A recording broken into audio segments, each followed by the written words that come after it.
parang I feel na they don't deserve him. Always na parang, sandali, kaya lang may nagagawa siya eh. Laruang aso ni Bungit na si Chucky Claire Castro. Nilabasan na po ng sumong ng Batangas Regional Trial Court. Tungkol po ito sa isinampang kaso na libel case ni Leandro Leviste laban po dito sa attack dog ni Bangag. 110 million ang hinihingi po na danyos ng naturang kongresista dahil sa pagpapakalat ng mga maling impormasyon ng tagapagsinungaling ng Palacio de Polvoron na si Chucky Claire. Yari ka, Chucky Claire, kung hindi mo babayaran yung 110 million pag matalo ka sa kaso, paniguradong kulong na ang laruan ni Bangag. Pero marami pong pera si Bangag eh. Malita-malita, maning-mani lang ho ito. Pero ito na nga po, naglabas po ng sumo na itong Batangas Regional Trial Court. Meron din pong isiniwalat si Leandro Leviste na umano'y binubusalan siya at gusto siyang paalisin ng bansa at pag-abrodin na lamang ng Marcos admin para tumigil umano sa pagsasalita patungkol po sa maanumalyang flood control ng Bangag admin na hanggang ngayon nililito pa rin ang taong bayan kung sino ang mastermind. Alam na po natin yung dumudugo yung wheat packs ang mastermind eh. Robin Padilla binira itong kamukha din ni Cookie na si Llamas Kamas. Abay, pangit daw si Llamas. Kapintas-pintas naman talaga tong mukha na to, hinayupak na ito eh. Magandang gabi po sa ating lahat. Pa-like po muna, pa-share, pa-subscribe.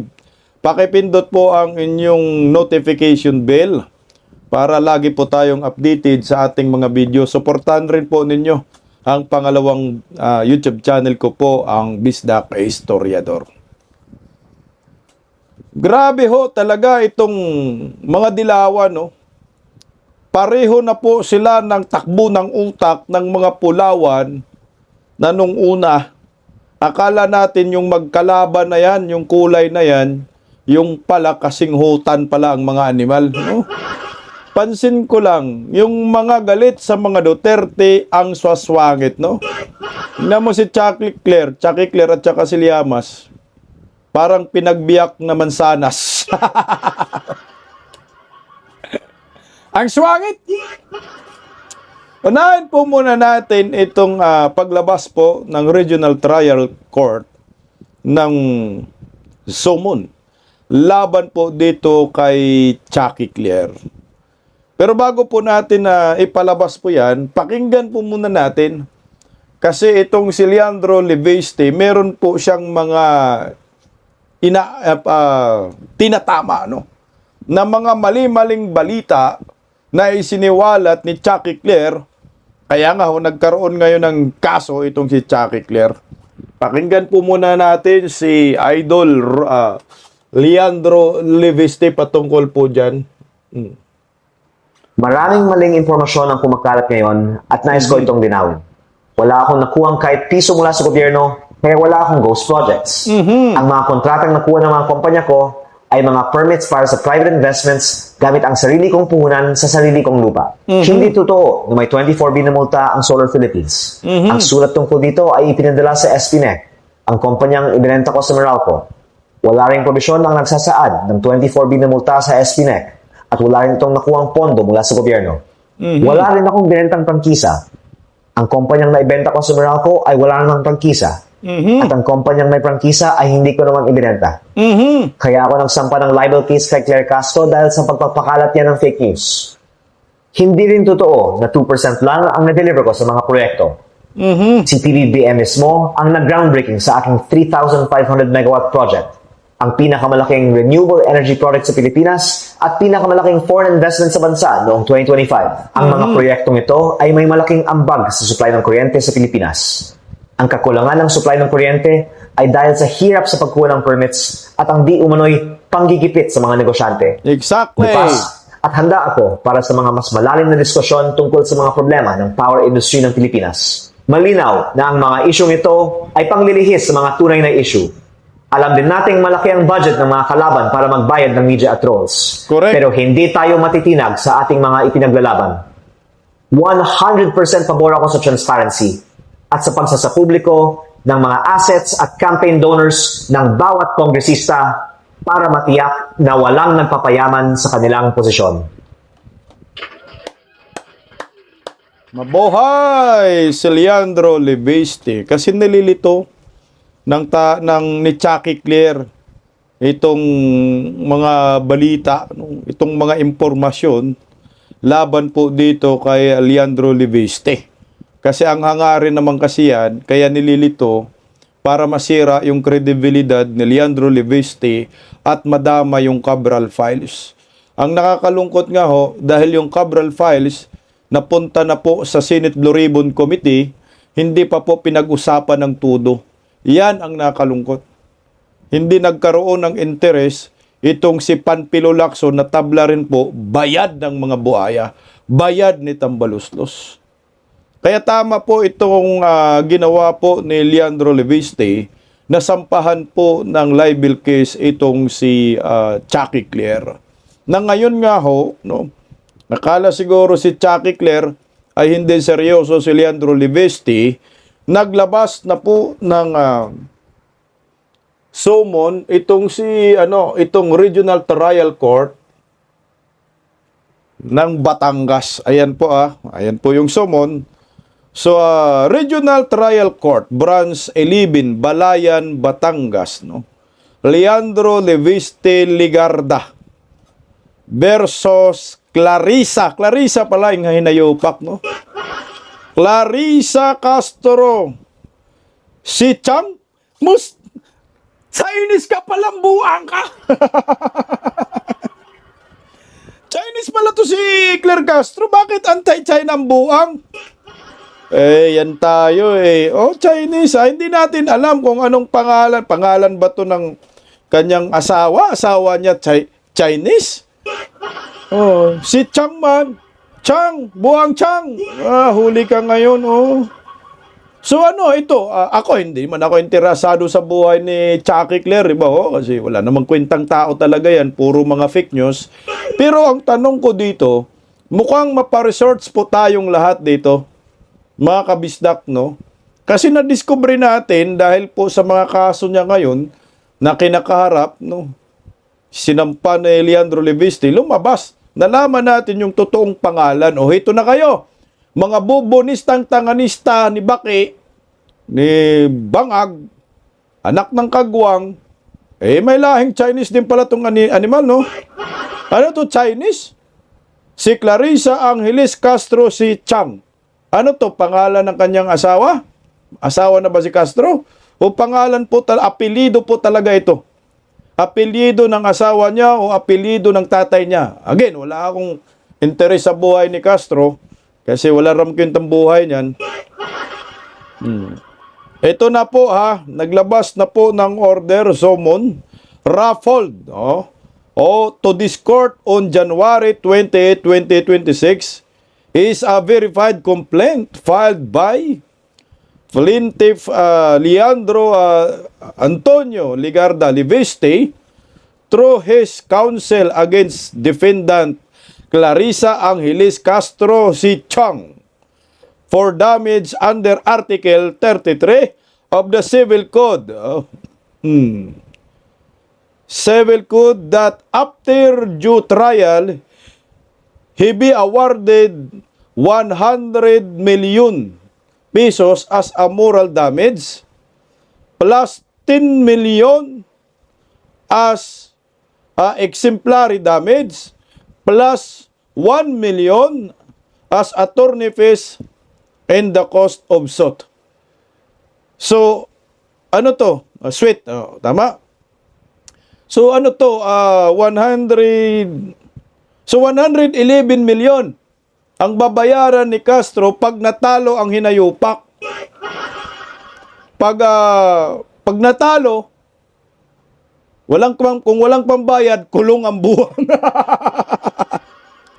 Ay, may malita man yan. Hindi yan pabayaan ng sweetheart niya. The court gives due course to the complaint. Oh. Ano to? Ang labo. The branch clerk of court is ordered. Labo ng ano? Is ordered to issue summons in accordance with existing rules, considering the defender's office address is at second floor of the new executive building, Malacanang compound. So sa Malacanang po pinadala ho ito. Jose P. Laurel, Street, San Miguel, Manila. As alleged in the complaint, he is directed to apply the guidelines laid down in OCA circular number. Ayan na ho yan. Let request to serve court process be sent to the office of the clerk of court, Regional Trial Court of Manila, which has jurisdiction over the address of the defendant at the second floor of the new executive building, Malacanang, San Miguel, Manila. So, ayan na po. So, lumalabas, 100 milyong kaso ang isinampa ni Leandro Leveste laban po dito kay Chucky Claire. Iyak! Pero magsasampa pa daw muli si Leandro Leveste ng another 100 million. So 100 million uli. So 200 million na, aray ka. So eto na, yung pambansang fake news maker, yung pambansang sinungaling ay mukhang mauna pang makulong sa mga kurakot. Sa mga mastermind ng flood control, no? Mas mauna pang makulong si Castro. Sana hindi ka naabutin ng February 14, Valentine's Day.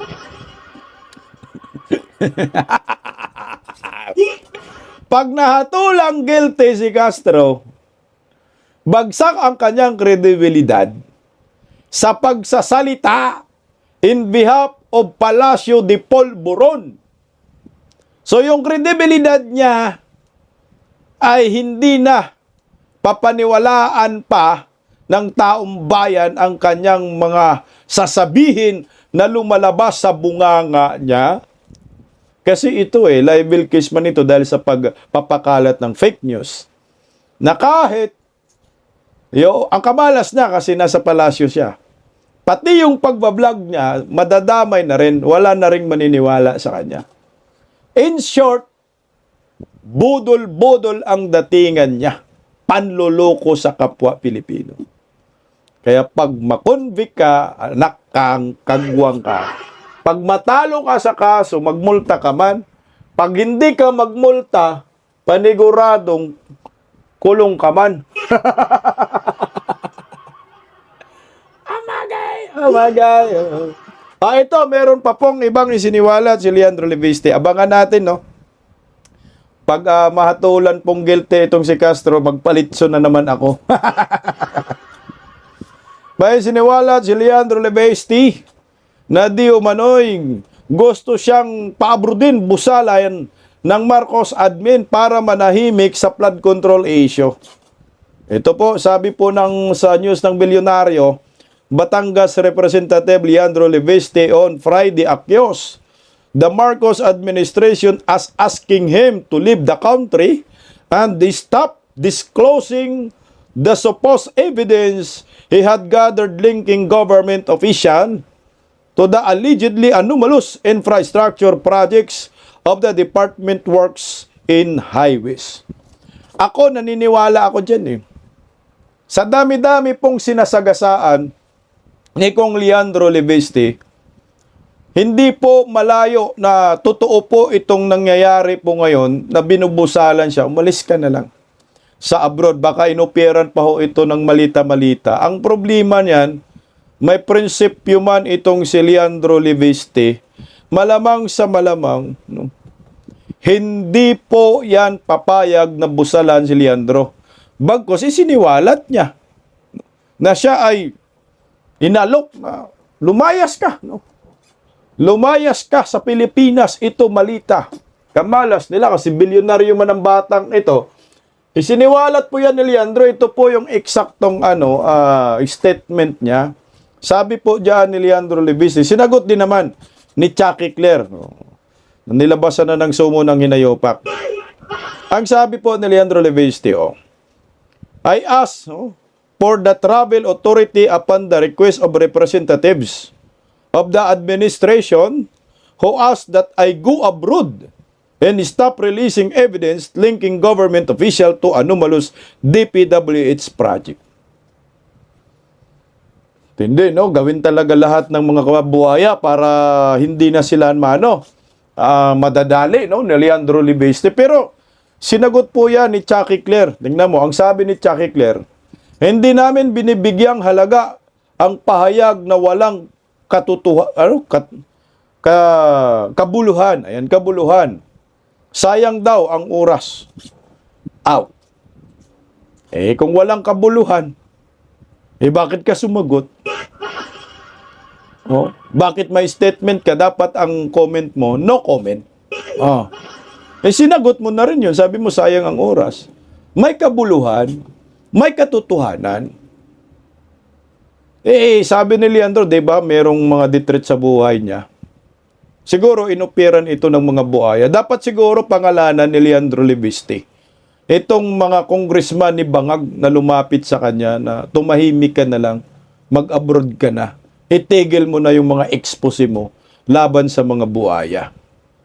Baka gano'n, no, ang punto. Pero the point is, magpapatinag kaya itong si Leandro, patapang ng patapang sa nakikita ko.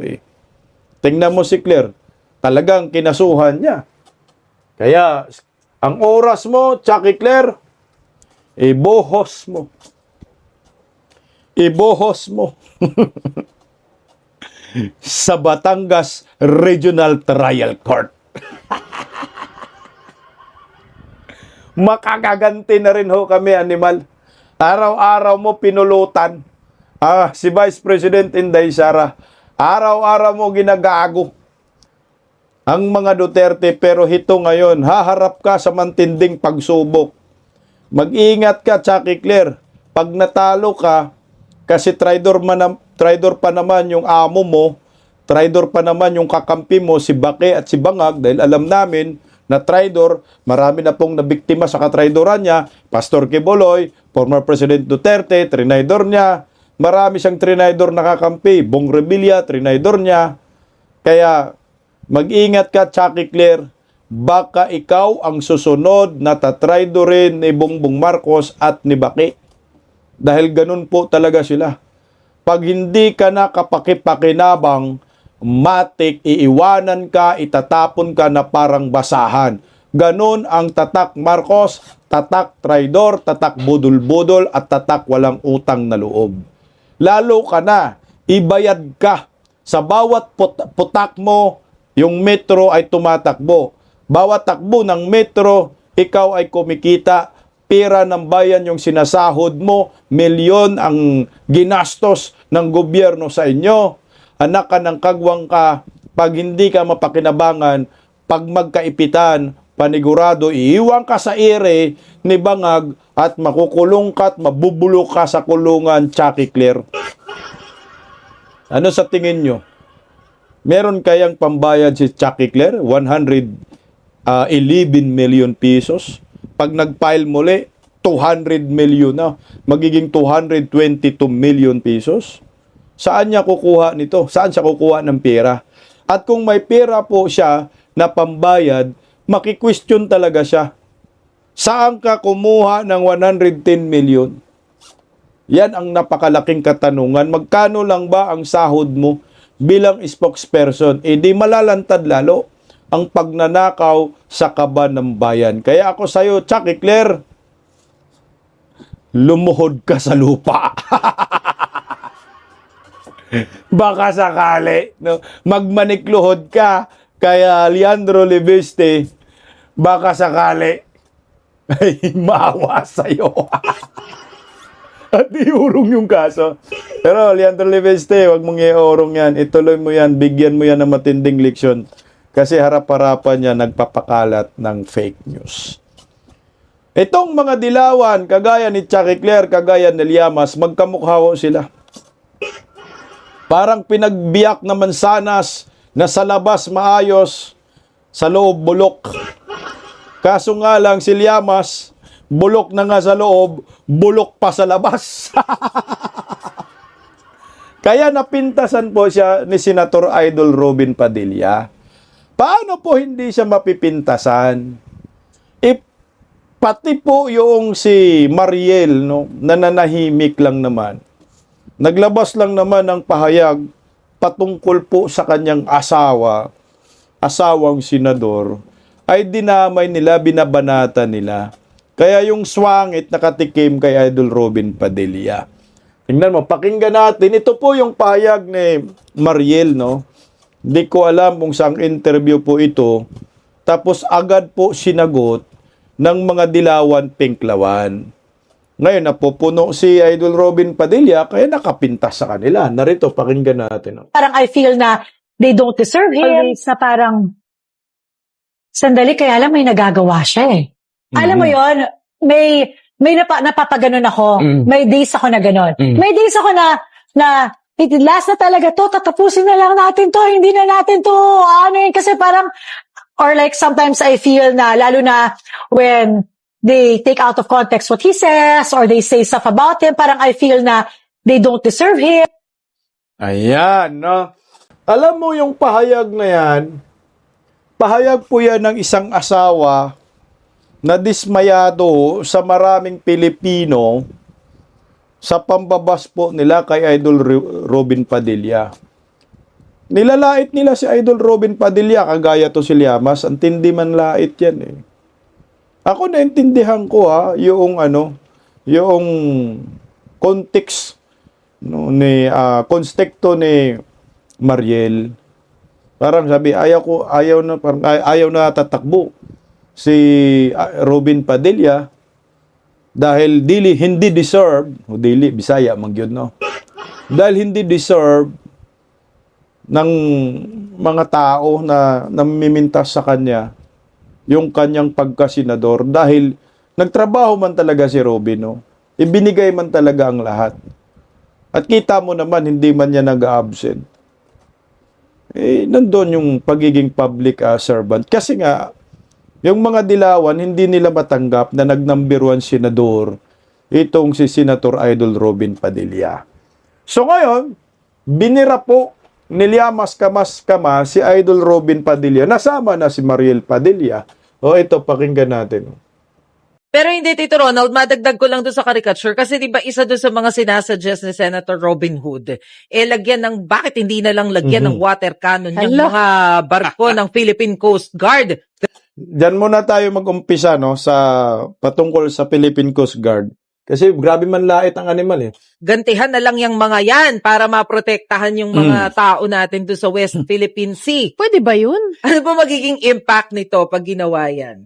Sobrang galing talaga ng proposal ni Senator Robin Hood Padilla. I'm so impressed. Yun, Sabi kasi niya, parehas naman niyang parehas namang white ships. Ibig sabihin, parehas yan civilian, parehas yan na Coast Guard, kaya pwede tayong magbatuhan o maglabanan sa water cannon.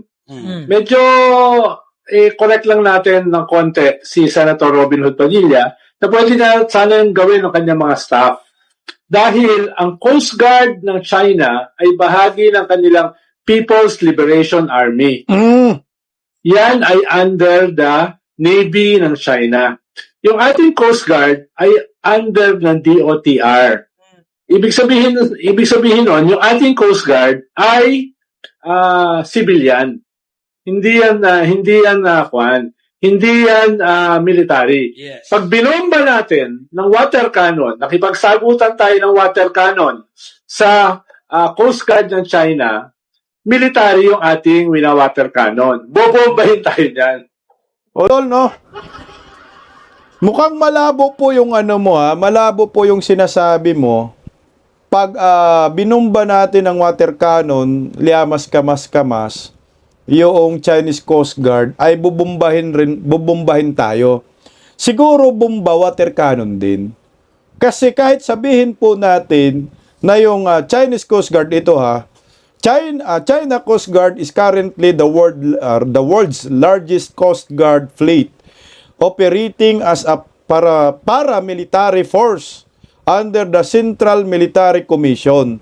Known for its monster cutters and aggressive maritime garrison operations, the Chinese Coast Guard serves a primary tool for asserting China's territorial claims in the South China Sea and East China Sea. Kahit nasabihin mong military, ang tanong, ang Coast Guard ba ng China ay may mga armas? Sige nga, meron ka bang mga armas? Meron bang mga armas ang Chinese Coast Guard? Palagay ko wala pong mga armas. May baril ba ang Chinese Coast Guard? Palagay ko wala pong baril. Yan ang nakikita ko po niyan. Kasi maritime lang naman sila eh. Nagbabantay lang sila sa teritoryo nila na sinabi nila na sa kanila. Pag sinasabi mong white ship, talagang hindi po armado, kaya nga puti eh. Kahit under siya ng military ng under siya ng Central Military Commission ng China, bawal pa rin po yan mag-armas. Kasi kung may armas yan, idiyo sana may binaril na. Wala namang binaril, di ba? Water cannon incident lang eh. Kaya itama mo rin yung pagiging sarkasa mo, liamas kamas na ang swangit mo daw, sabi ni Idol Robin Padilla. Huwag mong ibahin yung function ng Coast Guard. Alam yan ng maraming Coast Guard sa buong mundo kung ano ba dapat ang tungkulin nila, kung paano po natin kilalanin sila, paano natin i-identify. Sila po ba ay mga armed forces? Sila po ba ay civilian forces? Kasi sa atin po, sa nakikita, itong mga Coast Guard, bawal na bawal po talaga yan humawak ng baril. Wala talagang baril. Tingnan mo ha, liamas kamas. Kung sinabi mo ang Coast Guard ay pandigma, Chinese Coast Guard ay pandigma, ay sabi mo military pa rin yan, talagang bubumbahin tayo. E di ho sana, yung harapan ng Chinese Coast Guard, kung pandigma yan, e di sana may mga kanyon yan, may mga basuka, may mga misil. E wala kang makikitang mga misil dyan. Liamas kamas. Meron kang naaninag? Wala. Anong nakikita mo? Water cannon. E kung totoo yung sinabi mo na bombahin tayo, parang bomba na talaga, hindi na yung water cannon. E di sana noon pa nagbomba na. Anong pambomba? E wala ngang bomba, civilian nga rin po sila, wala silang mga armas. Same lang din po yan sa Philippine Coast Guard. Ang kaibahan lang, ang Chinese Coast Guard under Central Military Commission ng China. Ang sa atin, ang Philippine Coast Guard under DOTR. Pero same sila, wala silang mga armas na pandigma. Ang nasa harap nila ay yung water cannon na binubomba. Yun ang punto ni Senator Idol Robin Padilla, na pagbombahin mo kami, bombahin kayo ng water cannon, bombahin rin po ninyo ng tubig. At bumili kayo ng malalakas na water cannon, simple lang, huwag mong palakihin yung issue. Huwag mong idaan-daan sa mga pananalita na hindi ka panipaniwala. Ang pangit mo daw eh. 'Di ba, Cookie? Ito yung kapatid ni Ridon sa Kongreso, no? At ang malungkot dito, pati opinyon ni Mariel ay dinadamay ho nila. Talagang below the belt na yan. Papatuloy natin konti yung sinabi ni Llamas Kamas-Kamas. Kaya pakipaliwanag lang kay Robin Hood Padilla, magkaiba yung Coast Guard ng China at yung Coast Guard ng Pilipinas. Ikalawa, sinabi rin niya kahapon na itong mga bumabanat sa China ang tunay na pro-China. Dahil kung kanila ay papasok daw yung China sa ating teritoryo. And parang nakalimutan yata ni Senator Robin Hood Padilla, no, ilang taon na, mahigit 10 taon na nakapasok sa ating teritoryo at ang China at nagtayo na ng mga artificial islands.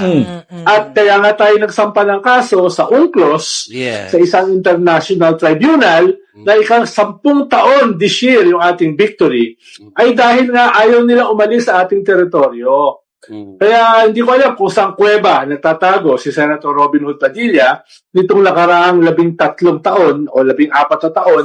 Pero paalala lang, pumasok na ang China sa ating teritoryo. Nagtayo na nga ng mga artificial islands na merong submarine pens, merong missile silos, may mall, etc. At a few months back, ang sabi ng China, pati daw ang Palawan ay bahagi ng kanilang teritoryo. Kaya paalala lang na dun sa correction lang ng kaunti. Kaunti lang naman. Koreksyonan din kita, kalbo. Ikaw naman ang layo naman ng mo, hindi mo naman inintindi masyado yung sinasabi ni Idol Robin Padilla. Pero bago ko po ilabas yung yung sinabi talaga ni Idol Robin Padilla, alam mo, Boplax, yung sinasabi mo, nagtayo na ng mga mall, nagtayo na ng building, nagtayo ng militarization, kasalanan niya ng amo mong panot na ikaw ay nagiging ka pa, ang tawag yun? Sekretary ka, di ba ho? Advisor ka ni Panot, pareho kayong kalbo. Ay putang ina, kung hindi po ninyo pinayagan ang China noon na makaporma sa Scarborough Shoal na maggawa ng artificial ng isla, hindi wala tayong problema Problema nyo to. Dinadala nyo ang problema ninyo. Namatay na yung amo nyo, nag-iwan pa ng problema sa bayan. Ngayon, naghuhugas kamay, kaninong kasalanan ngayon? Kayo nagsimula ng gulo, ngayon ituturo nyo ngayon na kasalanan ng mga Duterte, kasalanan ng mga pro-China ko, yung panggigipit ko, ng Chinese, wala namang panggigipit, yung utak lang ninyo talaga, ginagago nyo ang Pilipino. Tingnan mo ito po yung eksaktong payag ni Senator Idol Robin Padilla. Ayan Ang sabi ni Idol Robin Padilla yan, kayong mga naghahanap ng gulo sa China, ang tunay na pro-China.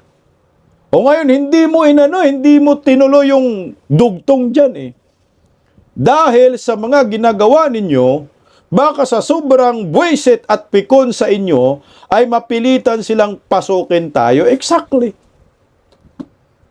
Dahil sa mga fake news na pinapalabas ninyo, ang magiging resulta dito, ang China mapupuno ho. Kaya gigirahin tayo, mabuisit ng China sa atin. Hindi masakop tayo ng China. Hindi pinagbigyan mo ng katwiran ang China na gagawa sila ng hindi kaya-aya at gagawa sila ng hakbang upang sakupin ang Pilipinas. So nagkaroon ng pabor tuloy yung China. Kaya tama. Ikaw nang gusto nyong gulo, hanap ninyong gulo sa China, kayo yung pro-China. Kasi magiging Chinese tayo lahat. Di ba? Masakop na tayo ng China. O ano yun? Yun yung punto riyan. Alam mo, Llamas, tingnan mo kung tapang lang ang pinag-uusapan, mas matapang naman si Senator Idol Robin Padilla. Pumunta ka na ba sa West Philippines Ayan si Idol Robin Padilla pumunta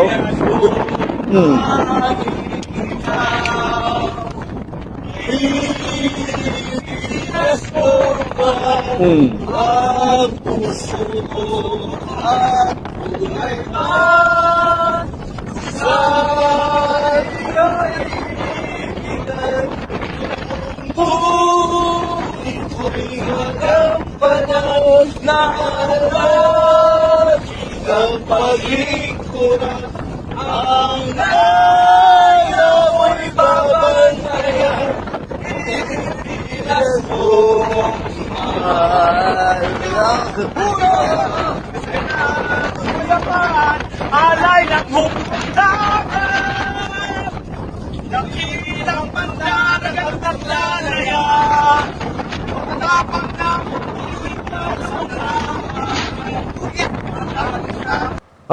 Okay na. Kumbinsido na kami ang pagkamakabayan ni Senator Idol Robin Padilla. Palakpakan natin si Idol. Ikaw, Llamas, ang tapang-tapang mo.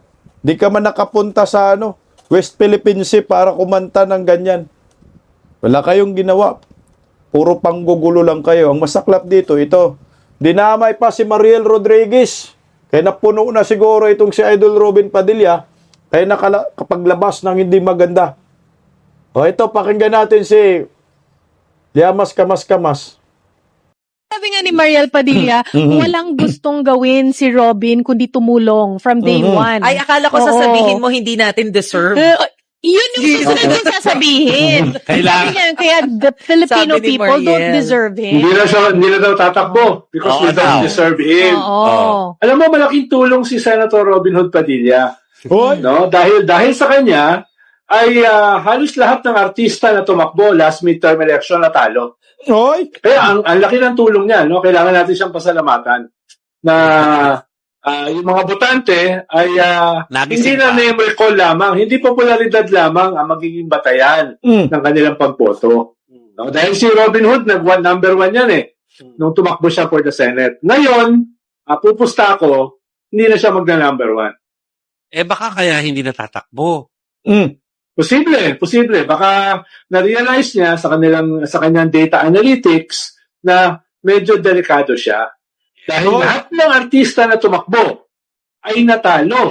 Hoy! No? Kilala niyo na kung sino yung mga yun. Hindi ko na babanggitin. Yeah. Dahil kanya tayo, nagtatrabaho yata dito yung sa istasyon na ito, yung isa ron Kaya hindi ko na babanggitin. No? Baka Wele Rebeliame, yung sinabi Okay. mo.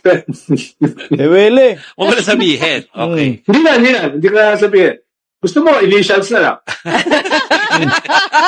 Alam naman na nila yun. Hindi na. Bobo Ay, rin hindi si siya trabaho Llamas. Oh. dito Ay, hindi ba talaga? Akala ko kaibigan pa naman ni Ayan Alex naman. yun. Hindi, ano yun, siya ay nag-rent ng channel. Yun. Si Wele Rebeliame, yung pinatamaan niya dahil natalo. Pero kung luminya si Wele Rebeliame, sa kay Tatay Digong, Duterte 10, panalo sana siya. Kaso nga lang, mali ka dyan, Llamas. Ito yung sagot po ni Idol Robin Padilla. Makinig ka, Llamas, oh. Noong 2016-2019, halos walang lumusot sa kandidato ninyo hanggang 2022. Mainam ay tumakbo po kayo para mapatunayan nyo din ang kakayanan nyong manalo. Tumakbo ka rin, Llamas. Alam ko tatakbo tong hinayupak na buplax na ito. Alam mo, Llamas, fake news ka. Anong sabi niya? Mga natatalo daw yung mga tumatakbong senador, wala daw nananalo noong election midterm. Baka naman nakalimutan mo si Pinono, di ba? Si Lito Lapid nanalo, oh. Ay, sus ko, Ginoo. Nanalo si Lito Lapid, di ba artista yan? Artista man yan. Sa Batang Quiapo, dyan palang fake news ka na. Tapos hinahamon daw. Hinahamon niya si Idol Robin Padilla na hindi na daw mag-number 1. Wala namang problema pag hindi mag-number 1. At least mananalo pa rin ho. Yan. Lalong mananalo si Idol Robin Padilla. Hindi naman iniwan si Tatay Digong, Inday Sara. Kaya, tama si Idol Robin Padilla. Padilla, kayo nga na 8 diretso iniduro po kayo. Malamang, pagdating sa 2028 election, diretso iniduro din kayo. Ngayon man lang si Bam Aquino at saka si Kiko, kumapit lang naman yan Bakit? Dahil nasama sa mikos-mikos ni George Garcia. Sinama ho sa pag-magic sarap. Anak ng kagwang. Kaya nagalit dyan si Idol Robin Padilla, Gantihan din siya ni Idol Robin Padilla. Tingnan mo, ipagdadasal ko na magbago po kayo para kahit paano ay gumagandang lalaki naman po kayo. Utangin ang swangit. Yan kasi, damay-damay nyo opinion ng asawa lang naman yun. Tama naman, hindi deserve ninyo yung serbisyo ni Idol Robin Padilla dahil kayong mga dilawan ang tatanga ninyo, ang bububo ninyo. Ayan sir. Bago ka daw, sir. Baka sakali, gumagandang lalaki ka pang hinayupa ka. Wala na, Senator Idol Robin Padilla, swangit na talaga yan. Mamatay yung swangit na yan. Mamatay siya. Mamatay siyang swangit. Mamatay siyang may airport. Tingnan mo. Alam mo kayong mga dilawan, nagkamali talaga kayo ng ginagawa. Kumampi pa kayo sa palaos. Siyempre kasi makapangyarihan yung palaos Sino? Si Bungit ito, sabi nga dyan ni Sasrugando. Tingnan mo mga dilawan, pinklawan. Itong mga pinks nagkamali sila ng ginawang nung nawasak ang unit team. Nang ginawa nung nawasak ang unit team. Ang malaking pagkakamali ng kakampings is pumili sila ng side. Ang pinili pa nilang side, yung loser.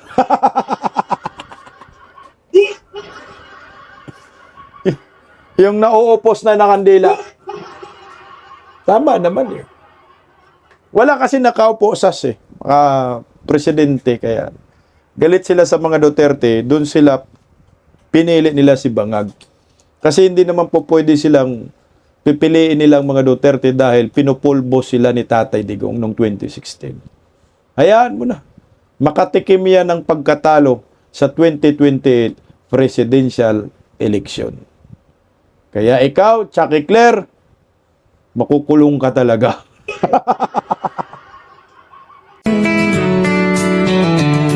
Paggising sa umaga, tanghali at gabi, nakikita ko ang post niya, ang hapdi. Paano nga ba to? Di ako makatanggi. Watch ko na lang at isipin ng mabuti. Disdak Pilipinas. Disdak, tinig ng katotohanan. Sa bawat vlog may laban sa kasinungalingan. Mulat ang mata, gising ang masa. Disdak Pilipinas. Para sa bayan, gumigising sa diwa. Sa likod ng kamera, tapang ang dala, walang sinasanto kung mali ang gawa. Hinay-hinay, pero palaban. Boses ng tao sa digital na labanan. Disdak, tinig ng katotohanan.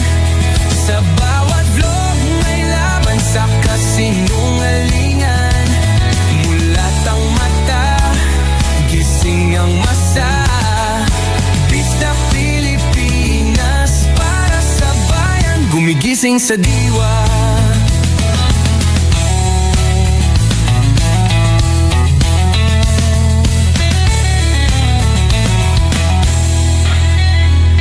Hindi artista, hindi politiko, pero ang katotohanan, sigaw niya ay buo.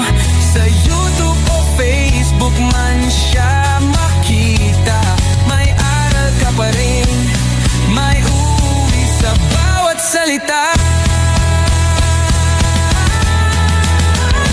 Disdak, gising sa katotohanan. Di lang kwento, kundi panawagan. Sa bawat Pilipinong naghahanap ng liwanag.